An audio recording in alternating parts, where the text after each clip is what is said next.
Hola mis queridas, sean muy bienvenidas a más un video aquí en nuestro rincón Historias que Sanan.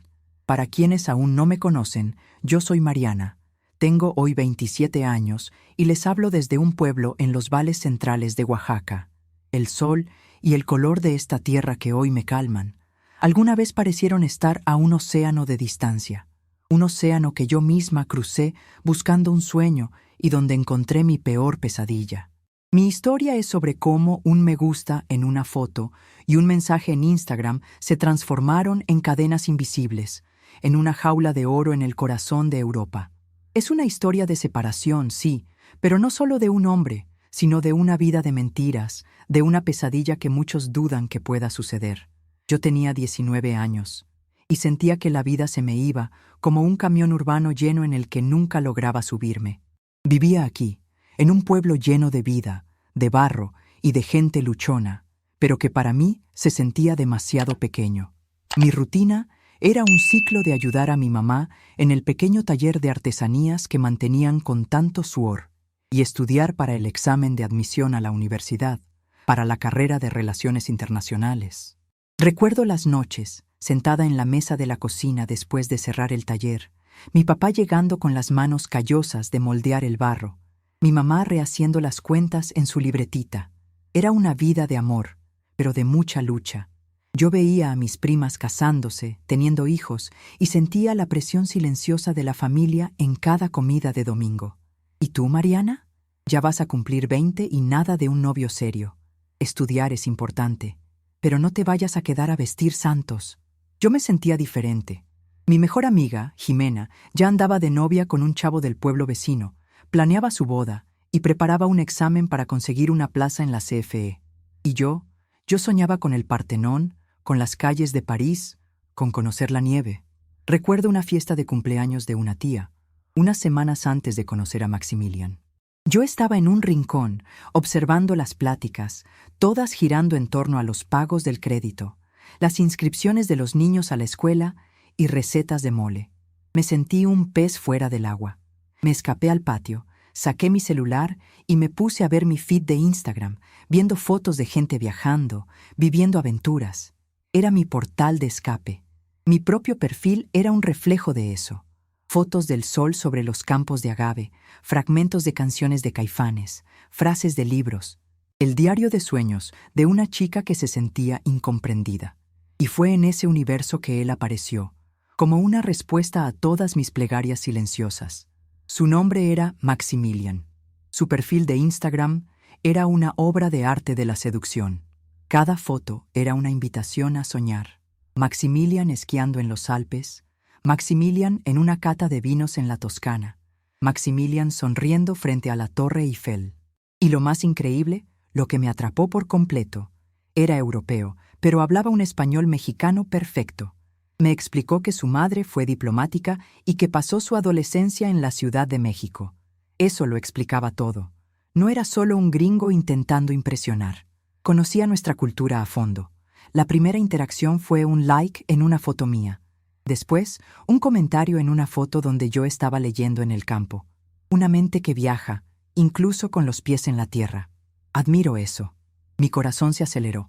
Respondí con un simple «gracias», y su mensaje directo llegó en segundos. Disculpa el atrevimiento, pero ¿qué libro es ese que te atrapa con tanta atención? La conversación empezó así, y ya no paró. Él era un maestro. Recuerdo nuestra primera videollamada. Estaba tan nerviosa, me cambié de blusa 3 veces. Cuando su imagen apareció, nítida, él estaba en una oficina elegante, usando una camisa de lino que parecía carísima, pero con una sonrisa que me hizo sentir completamente cómoda. «¡Wow!», dijo, mirándome de arriba a abajo. «Eres aún más hermosa en persona». Era un camaleón, un artesano de sueños.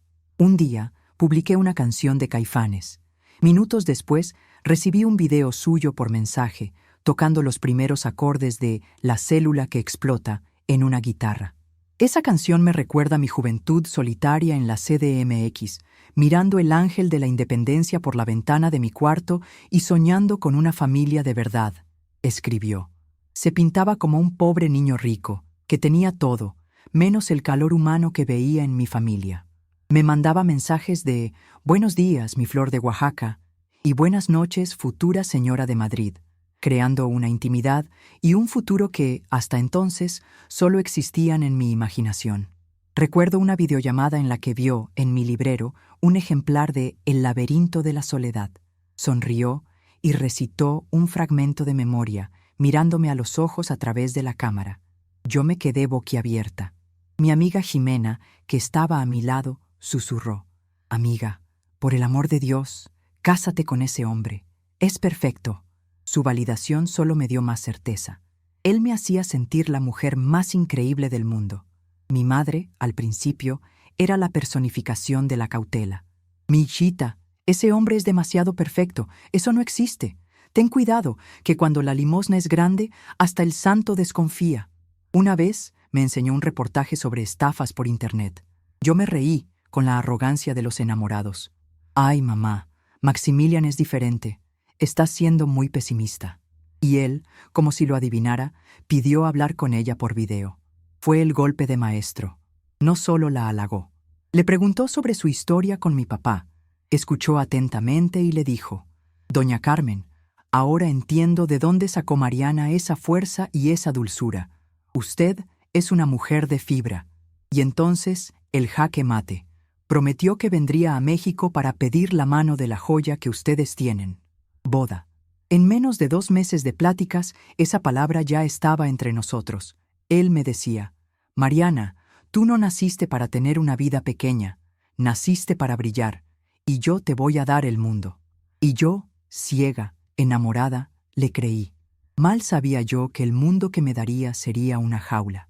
La confirmación de su boleto de avión incendió mi vida. Las 2 semanas previas a su llegada fueron una mezcla de euforia y pánico. La casa entró en estado de alerta máxima, como si fuéramos a recibir a un jefe de Estado. Mi mamá, doña Carmen, hizo una limpieza profunda que duró 3 días, cambió los manteles de la mesa y planeó un menú digno de un banquete.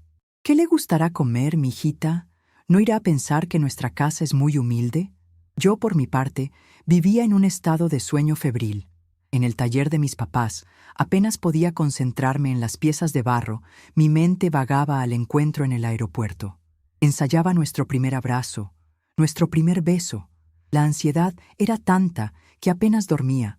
Pasaba las noches en línea, viendo sus fotos, releyendo nuestras conversaciones, alimentándome de las promesas que me había hecho. El día de su llegada, el aeropuerto parecía el escenario de una película. Llevaba un vestido nuevo que él me había animado a comprar. Mis manos estaban frías y sudorosas. Cuando la pantalla anunció que el vuelo de Lisboa había aterrizado, mi corazón se disparó. Y entonces lo vi. Pasó por la puerta de llegadas y, aún en la multitud, destacaba. Alto, con un saco elegante sobre una camisa sencilla, parecía brillar. Nuestras miradas se cruzaron y abrió una sonrisa que hizo desaparecer el mundo a mi alrededor. Soltó las maletas en el suelo y vino hacia mí, abriendo los brazos. El abrazo fue todo lo que soñé y más. Fuerte, seguro. Me levantó del suelo, y su olor, una mezcla de perfume caro, amaderado y algo que era únicamente suyo, me embriagó. Me bajó, tomó mi rostro con ambas manos y dijo, con voz ronca, cerca de mi oído: «Finalmente, eres más real y más hermosa de lo que soñé». Su llegada a casa fue un evento. Entró con sus maletas de diseñador a nuestra sala sencilla y, en lugar de parecer fuera de lugar, actuó con una humildad calculada. Y entonces comenzó el show de los regalos. No solo los entregó, creó una ceremonia. A mi mamá le dijo: «Doña Carmen, pasé por París y olí este perfume.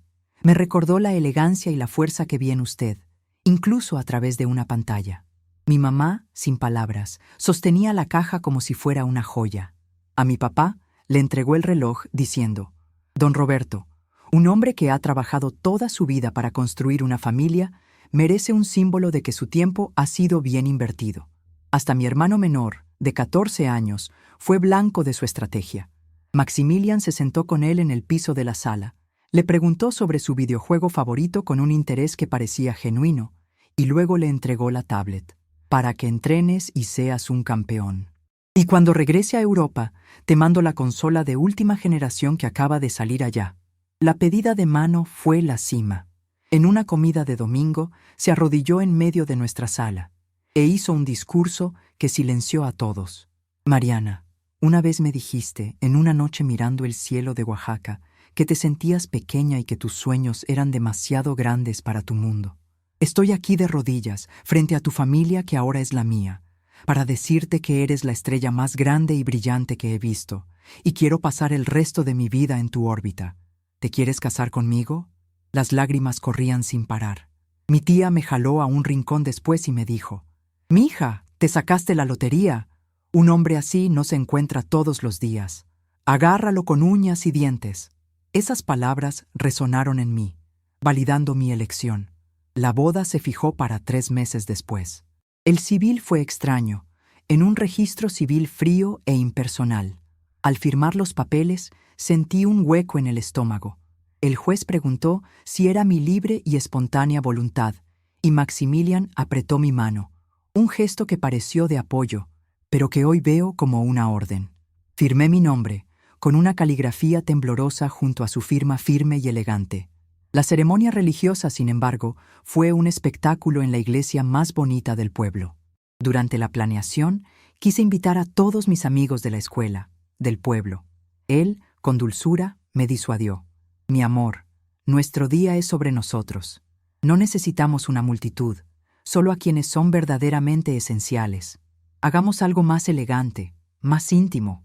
Y así, me ayudó a recortar mi lista de invitados a la mitad, uno de los primeros actos para aislarme de mi red de apoyo, disfrazado de buen gusto. La despedida en el aeropuerto fue la escena final perfecta de su teatro. Mis papás lloraban de verdad. Mi papá, siempre tan reservado, le apretó la mano a Maximilian y le dijo, con la voz quebrada: «Cuídame mucho a mi niña, muchacho.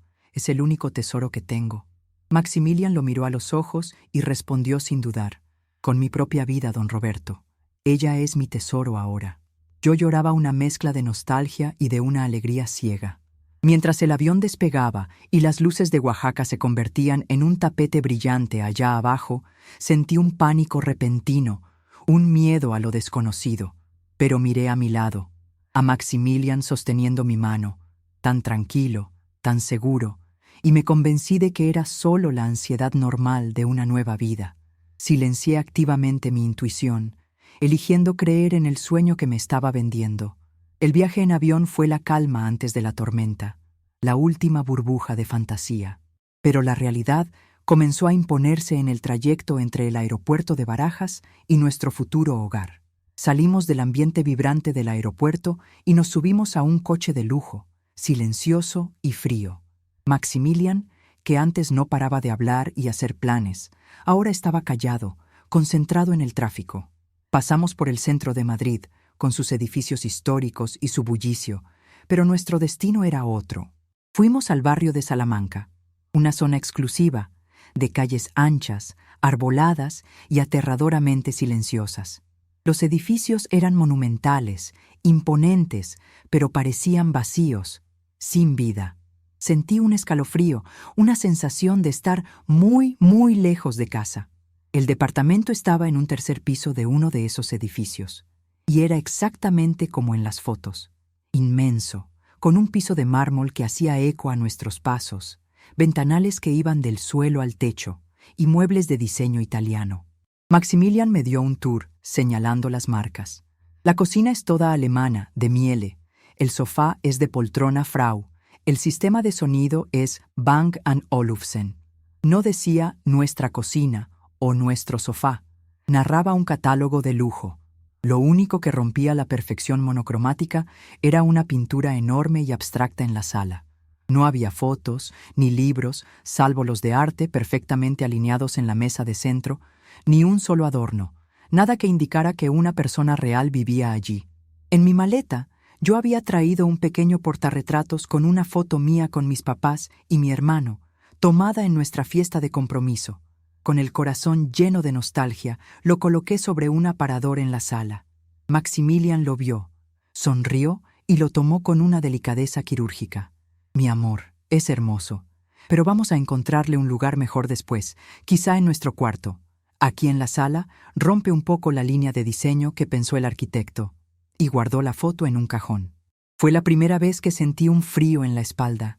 La primera vez que una vocecita dentro de mí susurró: algo anda mal. A la mañana siguiente, su plan comenzó a desplegarse.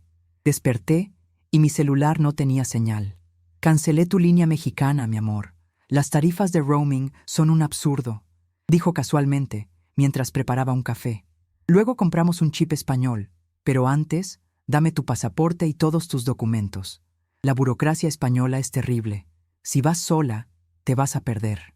Deja que yo resuelva todo. Tengo un gestor que agiliza las cosas. Necesito todos tus documentos originales. Pareció tan lógico, tan considerado. Le entregué mi pequeña carpeta con todo.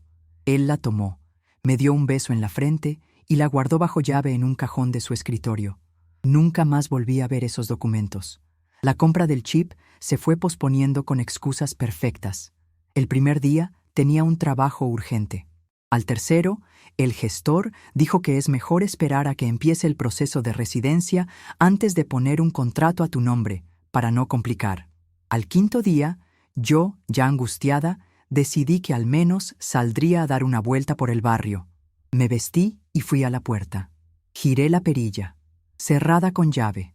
Había un panel digital al lado. La puerta no abría por dentro sin un código. Cuando lo confronté, fue el retrato del asombro. Caray, mi amor, qué cabeza la mía. Perdóname. Es un sistema de seguridad nuevo, súper complejo. Mañana, sin falta, me siento contigo y te enseño a usarlo. Pero el mañana nunca llegaba. Después de una semana encerrada, me derrumbé. Lloré, diciendo que me sentía sola. Fue nuestra primera pelea, pero no hubo gritos. Fue peor. Fue una clase magistral de gaslighting. Me miró con una profunda y dolorosa decepción. Mariana, te di todo. Dejé mi vida de lado para construir un futuro para nosotros. Estoy trabajando como un loco, día y noche, para darte la comodidad que mereces. ¿Y tu respuesta es esta? ¿Llantos? ¿Ingratitud? Sinceramente, pensé que eras más fuerte, más madura. Quizá me equivoqué al pensar que eras la mujer indicada para estar a mi lado a este nivel. No me atacó. Se puso como víctima de mis sentimientos. Me sentí pequeña, egoísta, culpable por estar triste. Y al final, fui yo quien le pidió disculpas. A partir de ahí, la guerra psicológica se volvió mi día a día.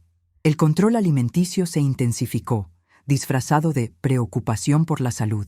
Compró una báscula digital e insistía en pesajes de pareja todas las mañanas, como si fuera un juego divertido. Cuando el número bajaba, me elogiaba. Cuando subía unos gramos, ponía cara de preocupación.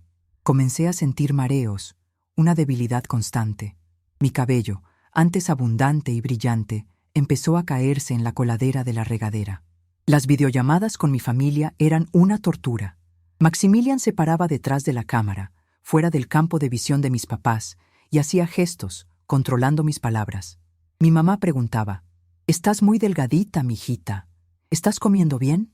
Y yo, sintiendo la mirada de Maximilian en mi nuca, respondía con una sonrisa forzada: «Sí, mamá, es el estilo de vida saludable de acá, mucho ejercicio». La laptop tenía contraseña, y solo él la sabía. Me convertí en una actriz, y mi único público era mi carcelero. El departamento de lujo, con sus marcas y su vista al parque, se había convertido oficialmente en mi prisión. Una prisión elegante, silenciosa y sin barrotes visibles. El tercer mes en Madrid marcó lo que yo, en mi inocencia, creí que sería el fin del periodo de adaptación. Era nuestro aniversario de 3 meses de haber llegado a España. Con los pocos ingredientes a los que tenía acceso, decidí preparar una versión sencilla de un mole de mi pueblo, el platillo que mi mamá le había hecho en mi casa. Era un gesto de paz, un intento de rescatar al hombre del que me había enamorado. Arreglé la mesa con el mayor cuidado que pude. Encendí una vela. Quería recrear un poco del calor de nuestro hogar, de nuestro comienzo. Cuando Maximilian llegó esa noche, no entró solo. Traía una bolsa grande de una marca que yo solo veía en las revistas más caras. Mi corazón dio un vuelco. ¿Sería un regalo de aniversario? Vio la mesa, La ignoró por completo y arrojó la bolsa al sofá. «Ponte eso», ordenó con la voz cortante, sin mirarme a los ojos. Aún con esperanza, abrí la bolsa. Dentro, lencería vulgar de encaje y cuero, vestidos aún más cortos y pegados que los anteriores, y un par de zapatillas de plataforma con un tacón vertiginoso que parecían instrumentos de tortura. «Maximilian, ¿qué es esto?», tartamudeé. «Hice la cena. Es nuestro aniversario de...». Me interrumpió con una risa seca, sin humor, que me heló la sangre. «¿Aniversario? No seas ridícula. No vamos a ir a ningún lado. Tú vas a ir. Vas a empezar a trabajar». Mi cerebro se hizo un nudo. No podía procesar la información. ¿Trabajar? ¿Trabajar de qué? ¿Vestida así? Él finalmente se giró hacia mí, y por primera vez vi al monstruo sin disfraz. Sus ojos ya no tenían brillo, solo un vacío calculador. ¿Tú qué creíste, pueblerina estúpida? ¿Que te traje a Europa para ser una señora? ¿Que soy un cajero automático? Esta vida de lujo cuesta mucho dinero y vas a empezar a pagar tu deuda. ¿Deuda? ¿Qué deuda? Soy tu esposa, grité, con la voz fallando. ¿Y tus promesas? ¿El amor que juraste? Se rió de nuevo y caminó a su oficina. Regresó con la laptop abierta y la giró hacia mí. Había una hoja de cálculo. En la primera columna, mi nombre. Activo, Mariana. En las columnas siguientes, costo de adquisición. Boleto de avión, fiesta de boda, regalos para la familia, renta del primer trimestre. El valor era exorbitante.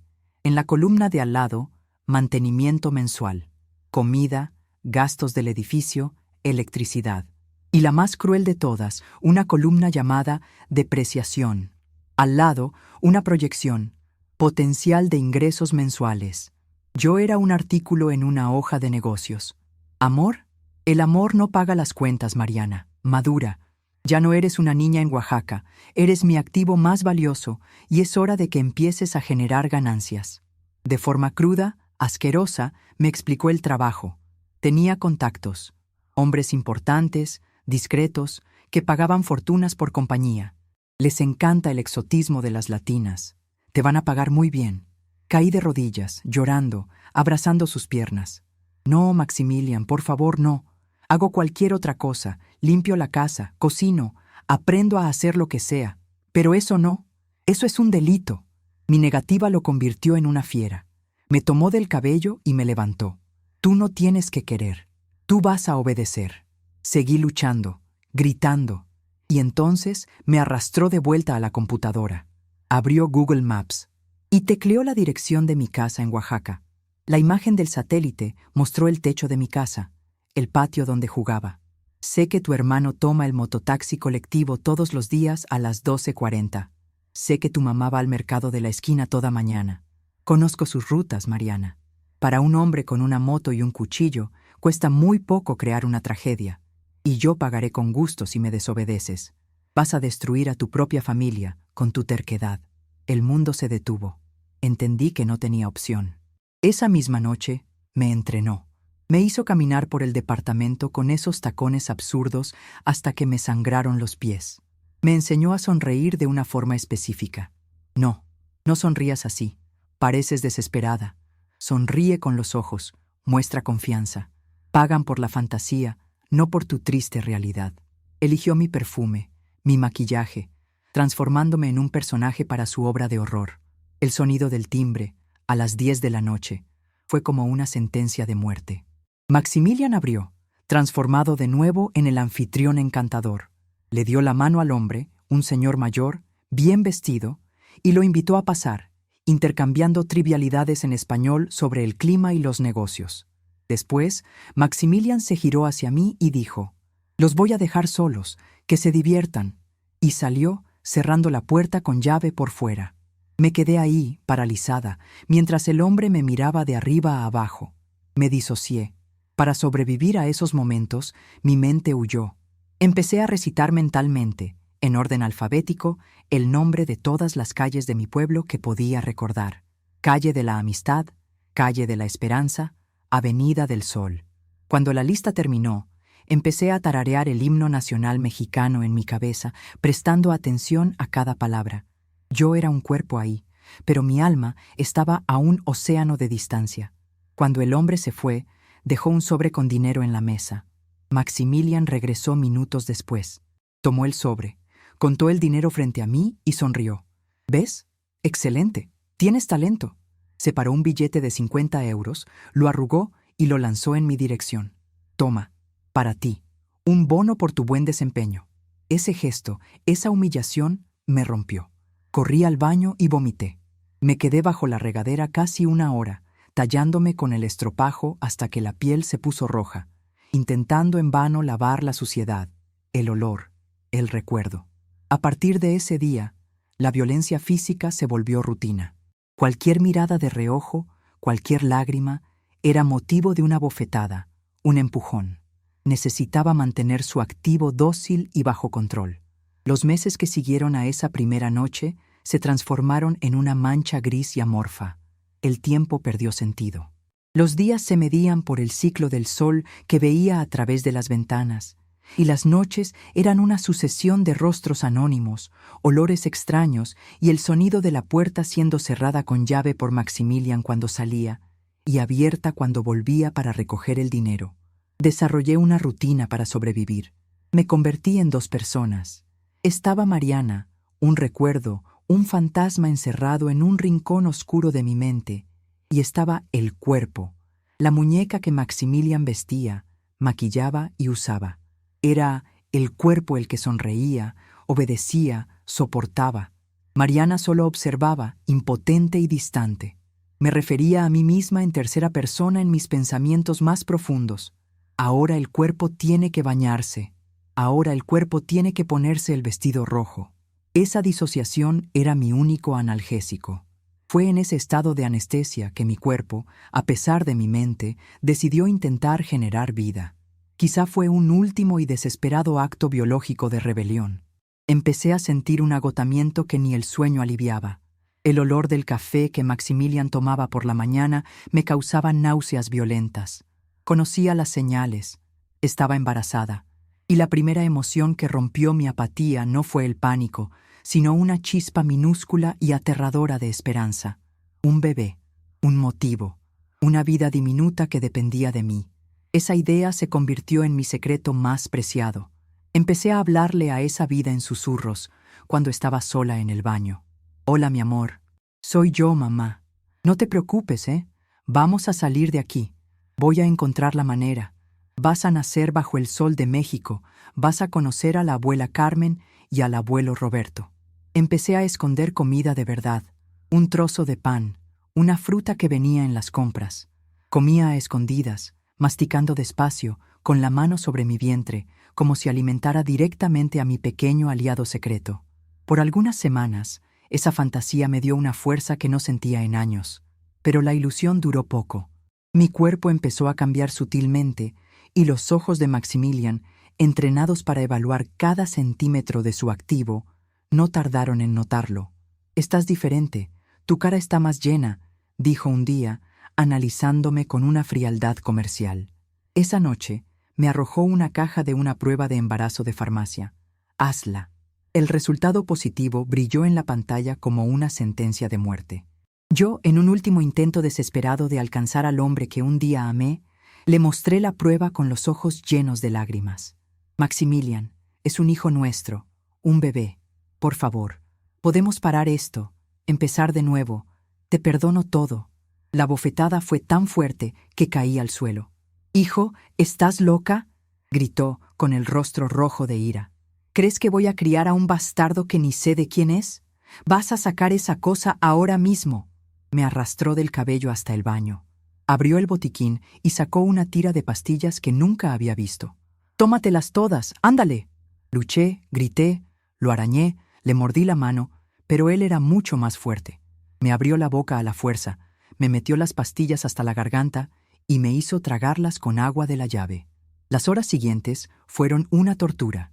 Los cólicos empezaron leves y se intensificaron hasta convertirse en una agonía que me desgarraba por dentro. Perdí a mi bebé ahí, en el suelo frío del baño de ese departamento en Madrid, sola, en un charco de sangre, sudor y lágrimas. Lloraba llamando a mi mamá. Maximilian solo abrió la puerta una vez, vio la escena con asco y dijo: Limpia ese desmadre cuando termines. Hoy en la noche hay trabajo. No solo había matado a mi hijo, había asesinado mi esperanza. Después de eso, la apatía que antes era un mecanismo de defensa se volvió mi estado natural. Era una cáscara vacía. Y entonces, la pesadilla se repitió. Cerca de un año después, mi cuerpo me traicionó de nuevo. Quedé embarazada. Esta vez, no hubo esperanza. Solo un terror mudo y helado. Sabía lo que venía. Llegué a pensar en pedirle ayuda a uno de los clientes. Quizá uno de ellos tendría una pizca de humanidad, pero el miedo a lo que Maximilian le haría a mi familia me paralizaba. ¿Y si el cliente le contaba? El castigo sería 1000 veces peor. Guardé el secreto hasta que no pude más. Su reacción, al descubrirlo, fue aún más violenta. No hubo discusión, no hubo pastillas, solo hubo una furia ciega. ¿Otra vez, pinche zorra? ¿No aprendiste? Me empujó contra la pared y comenzó a golpearme, a puñetazos, en el vientre, repetidamente. Me acurruqué en el suelo, en un gesto instintivo y fútil de proteger mi vientre. Sentía los impactos, el sabor a sangre en la boca, y mi mente, para sobrevivir, simplemente se desconectó. Me vi flotando en el techo, mirando la escena allá abajo, el cuerpo de una mujer siendo masacrado por un monstruo. No sentía dolor, no sentía nada. Era como ver una película horrible. Cuando desperté, horas después, estaba en el suelo, en un charco de sangre, y sentía un vacío inmenso, físico y espiritual. No podía moverme, y no quería. En ese momento, mi mente se partió. Entré en un estado catatónico. Pasé los días siguientes mirando un punto fijo en la pared. Maximilian me gritaba, me sacudía, pero yo no respondía. Mis ojos estaban abiertos, pero no veían nada. Él tenía que bañarme, vestirme, llevarme de un cuarto a otro como a una muñeca de trapo. Mi mente, para protegerse del dolor insoportable, había construido una fortaleza final y se había encerrado dentro. Yo era una prisionera dentro de mi propia cabeza. Después de la segunda pérdida, mi mundo interior se derrumbó por completo. El estado catatónico en el que entré no fue una elección. Fue el fusible final de mi mente quemándose para evitar un incendio que lo consumiría todo. Pasaba los días sentada en el sofá, carísimo, mirando la pintura abstracta en la pared. Para mí, esas manchas de colores sin sentido eran el retrato perfecto de mi vida. No sentía hambre, no sentía sed, no sentía nada. Era una prisionera dentro de mi propio cráneo, y las paredes de mi mente eran más altas y gruesas que las del departamento.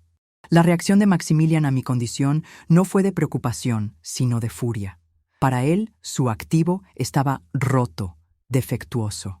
Lo oía gritar, pero su voz parecía venir de debajo del agua. ¿Te vas a levantar de ahí, inútil? ¿Crees que puedes hacer esta huelga de hambre? Te mato de verdad.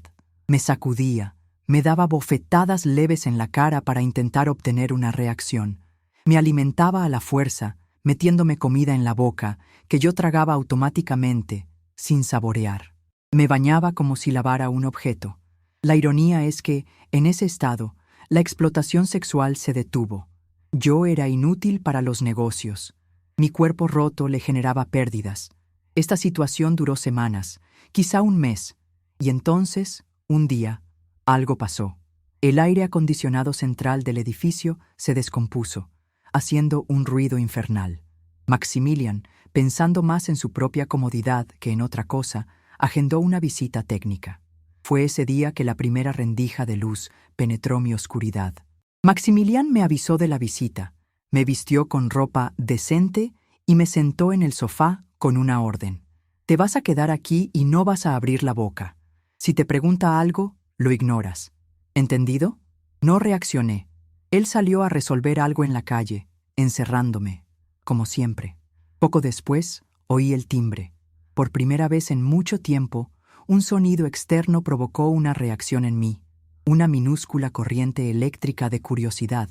Vi entrar a un señor, un hombre de unos 60 años, con un overol de trabajo y un rostro marcado por el sol y el tiempo, pero con unos ojos que transmitían una calma que yo no había visto en años. Se llamaba Javier. Empezó a trabajar en la unidad central del aire acondicionado en la sala y tarareaba una canción antigua en español. El sonido de su voz, una melodía simple y desafinada, fue la cosa más humana que había oído en años. Contrastaba brutalmente con el silencio estéril de ese departamento. En cierto momento, se acercó a donde yo estaba para ver una salida de aire. «Con permiso, señora», dijo. Yo seguí mirando la pared.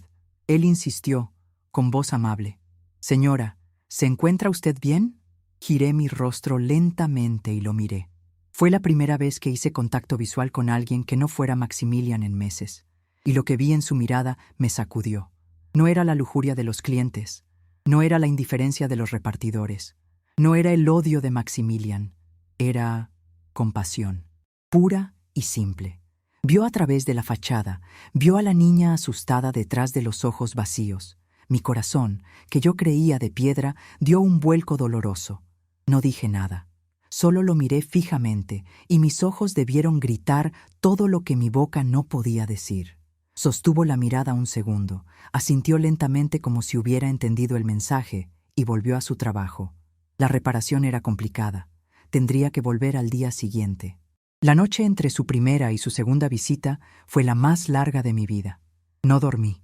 Esa mirada de compasión había plantado una semilla, una peligrosa semilla de esperanza. Luché contra ella. «No seas tonta», decía una voz en mi cabeza. «Es solo un hombre educado, no te ilusiones». Pero otra voz, una que no oía en mucho tiempo, susurraba. «¿Y si?» Al día siguiente, cuando regresó, todo mi cuerpo estaba tenso. Maximilian no estaba en casa. Javier trabajó en silencio un rato. Luego, cuando ya se iba, guardando sus herramientas, creó una distracción, dejando caer una herramienta pesada al suelo, lo que hizo un ruido enorme. En ese instante, mientras yo me sobresaltaba por el sonido, se acercó a mí, que seguía sentada en el sofá, y, sin querer, dejó caer un objeto pequeño y delgado que se deslizó entre los cojines. Era un celular antiguo, muy pequeño y sencillo. Me miró directamente y susurró, tan bajo que casi no lo oí. «Tiene carga. Solo hay un número en la agenda. Llama al ángel de la guarda. Diles que Javier te lo dio. Destrúyelo después de usar». Y se fue. Esperé a oír la puerta principal cerrarse y ser asegurada con llave. Con las manos temblando, metí la mano entre los cojines y tomé el aparato. Era pequeño, ligero, un modelo antiguo que ya casi no se veía. Encendí la pantalla. En efecto, tenía la batería llena y en la agenda había un solo contacto: Ángel de la Guarda. Fue como si un desfibrilador hubiera golpeado mi pecho. La esperanza era real, física, y estaba en mi mano. El pánico de esconder ese objeto era inmenso. ¿Dónde? Maximilian podía revisar todo. Corrí al baño, abrí la pequeña caja del tanque del inodoro y lo escondí ahí dentro, envuelto en una bolsa de plástico. Era el único lugar que él nunca revisaría. Esa noche, cuando Maximilian llegó, actué normal, el autómata perfecto. Pero por dentro, una revolución estaba ocurriendo. Tenía el arma para mi escape. La oportunidad surgió 3 días después. Maximilian tenía una junta de negocios importante en un hotel de lujo. Antes de irse, me dio las órdenes de siempre. Salió y oí el sonido de las llaves cerrando la puerta por fuera. El sonido que antes era la banda sonora de mi prisión, ahora sonó como un disparo de salida. Esperé 5 minutos, el corazón martillando en mi pecho, las manos sudando frío. Corrí al baño, quité la tapa del tanque y tomé el pequeño celular. Mis manos temblaban tanto que casi lo dejo caer al agua. Regresé a la sala, lo más lejos posible del cuarto de Maximilian, y marqué el único contacto: Ángel de la Guarda. La llamada entró. «Policía Nacional, buenas tardes», dijo una voz de mujer. Me helé, pero la voz continuó. «Habla la inspectora Ramírez». Entendí que era una línea directa. Me derrumbé. Comencé a llorar, un llanto convulso, mientras intentaba hablar. «Estoy encerrada. Mi esposo me golpea. Por favor, Javier, el técnico, me dio este teléfono». Las palabras salían atropelladas, en una mezcla de español, inglés y portugués. La inspectora no me interrumpió. Me dejó sacar un poco del veneno, y luego, con una calma que me ancló, dijo en inglés: «Breathe». Javier nos alertó que podría haber una mujer retenida en un departamento de lujo. Fuimos, pero no tuvimos autorización para entrar y el conserje dijo que nunca había visto a ninguna mujer en ese departamento. Estábamos esperando su llamada para poder actuar. ¿Él está ahí con usted? No, salió, pero va a volver, dije, desesperada. Lo sé. Escúcheme con atención. ¿Tiene armas en el departamento? No, creo que no. ¿La puerta tiene más de una cerradura? Sí, 3. Ok. Forzar la entrada sería muy lento. ¿Hay alguna otra forma de salir? ¿Una ventana? La ventana. La ventana del cuarto de lavado. Sí, una ventana pequeña, pero está alta. ¿Puede abrirla? Corrí hacia allá. Me subí a la lavadora, mi cuerpo débil temblando por el esfuerzo. Con mucha dificultad, logré quitarle el seguro y abrirla. ¡La abrí!, grité al teléfono. Perfecto. Escuche, Mariana, esta es la parte más difícil y necesita ser valiente. Vamos a enviar una patrulla sin insignias a la calle de atrás de su edificio. Necesita saltar. Lance todo lo que sea suave por la ventana. Edredones, cojines. Cree una pila. Estaremos abajo para recibirla. ¿Puede hacerlo? Colgué y una ola de adrenalina se apoderó de mí. Corrí por el departamento, ese lugar que odiaba, y comencé a desmantelarlo.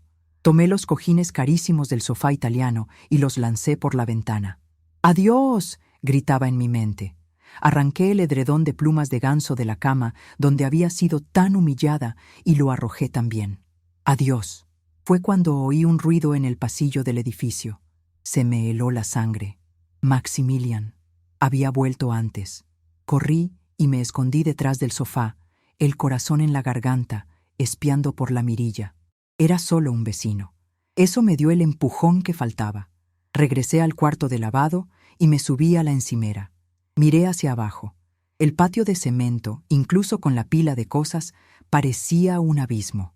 La voz del miedo susurró: «Te vas a romper toda, vas a morir aquí». Pero entonces la voz de mi mamá en el aeropuerto resonó en mi cabeza. «Si algo anda mal, mijita, tu mamá toma un avión». No iba a morir ahí, iba a vivir. Cerré los ojos, pensé en el sol de Oaxaca y me lancé al vacío.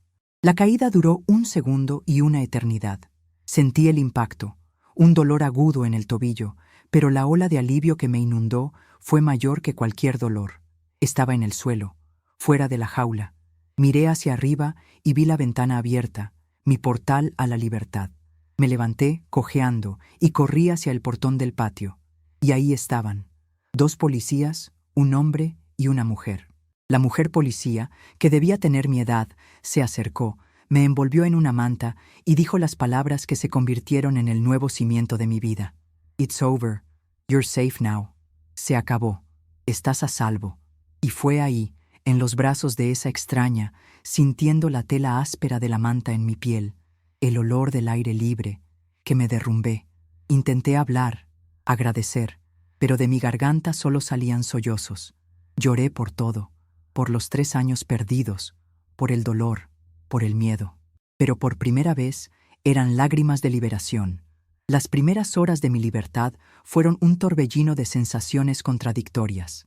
El dolor en mi tobillo roto era agudo, pero era un dolor real, físico, casi bienvenido después de años de un sufrimiento mudo e invisible. Los policías me llevaron primero a un hospital. Recuerdo la amabilidad de una enfermera, una señora llamada Pilar, que me trajo una taza de sopa caliente. Sostuve esa taza con ambas manos, sintiendo el calor pasar a mis dedos helados, y lloré.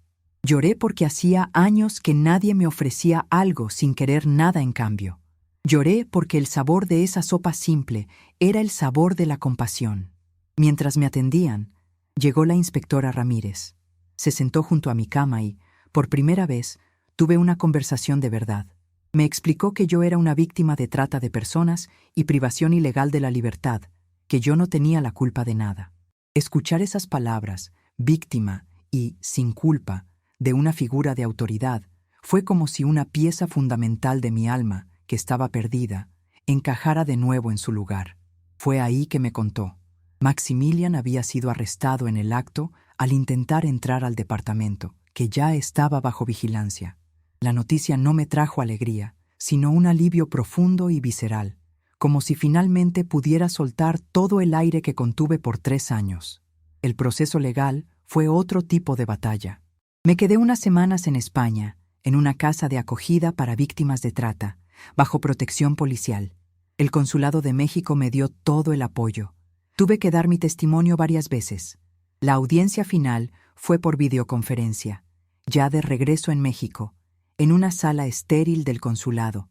Mis papás sostenían mis manos por debajo de la mesa, fuera del campo de visión de la cámara. Y entonces, su rostro apareció en la pantalla. Maximilian. No parecía un monstruo. Parecía un ejecutivo tranquilo, tratado injustamente, de traje y corbata. Su abogado intentó desmoralizarme, pintándome como una arribista interesada que lo engañó para conseguir una visa europea y que luego inventó toda la historia. Por un momento, el miedo antiguo volvió, su voz en mi cabeza llamándome loca. Pero entonces, miré la pantalla, a ese hombre que me destruyó, y la rabia justa que sentí el día de mi salto regresó. Respiré hondo y encontré mi voz. Respondí cada pregunta con una calma fría, detallando los hechos, las fechas, las violencias.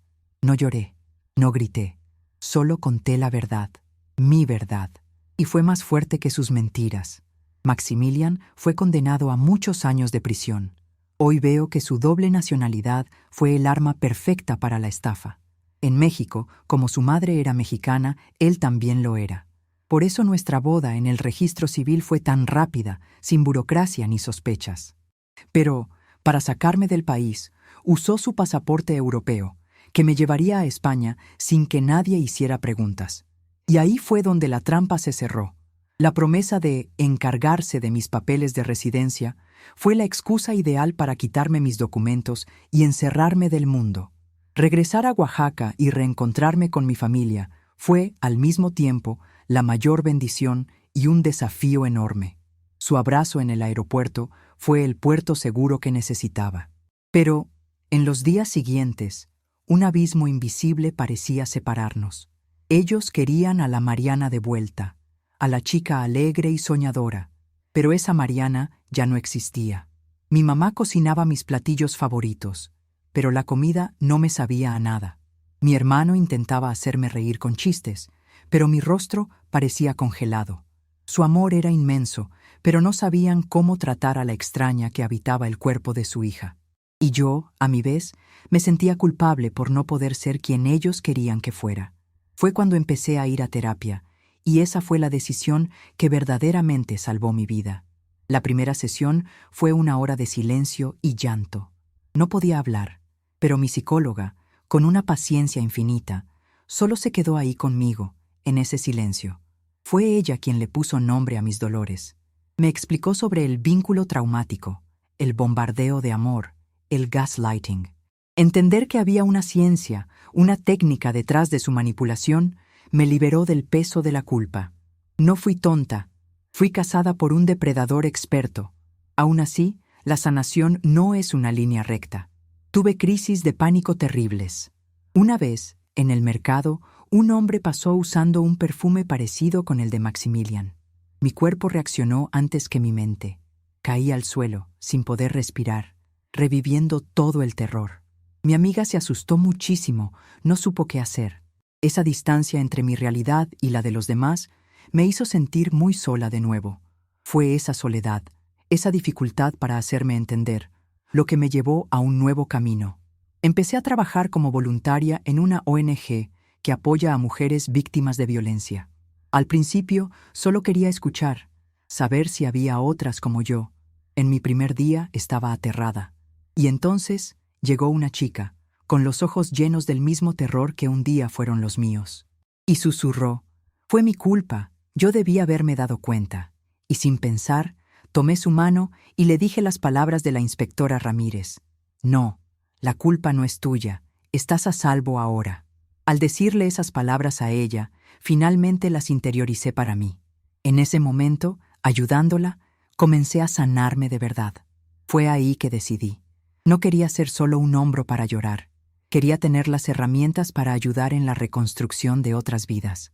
Presenté el examen de admisión y entré a la carrera de psicología. La superación, mis queridas, no es olvidar. Es imposible olvidar. Es mirar las cicatrices, no con vergüenza, sino con el respeto de un soldado que sobrevivió a una guerra. Es transformar el plomo de tu historia en oro. Es entender que tu vida no terminó ahí.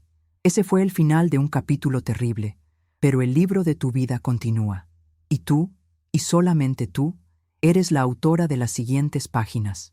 Hoy, mi historia ya no es una fuente de vergüenza, sino mi mayor fortaleza. Y al compartirla aquí con ustedes, siento que cada comentario, cada me gusta, cada nueva suscripción, es un ladrillo más en la reconstrucción no solo de mi vida, sino en la construcción de una comunidad donde ninguna de nosotras necesita sentirse sola.